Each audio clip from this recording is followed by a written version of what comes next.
And it's an excellent messenger of peace between India, China, and Bhutan. And if you want to study migration, this is how you put a tag.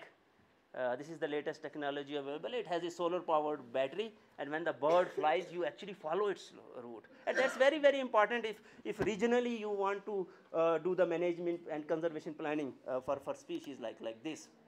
And then when I was in Bhutan doing some of my studies, I I happened to met then Indian ambassador to Bhutan, and we discussed some ideas that how we can link India and Bhutan mountain communities using cranes as a symbol. It happened, and then sometimes see how these top officials can also help in many conservation initiatives in the region. And this is my lay office, and a Bhutanese community where I have shown you the picture of the cranes. This community is from where it came to Ladakh, and then from Ladakh people went, because they have never seen nesting black-necked cranes, and our people have never seen wintering. So then you build up this links also within Himalayan region.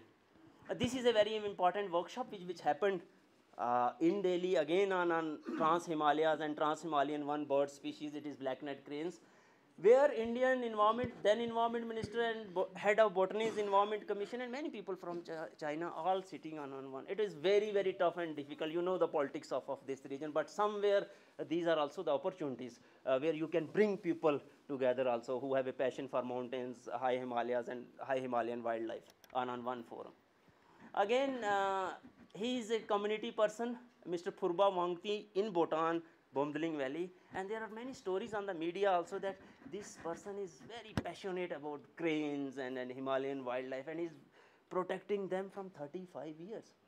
We wanted to recognize his services, and when I narrated this story to Jairam Ramesh, he said we'll honor this person, bring him to India. And when we organized this workshop, he was given first regional crane conservation award.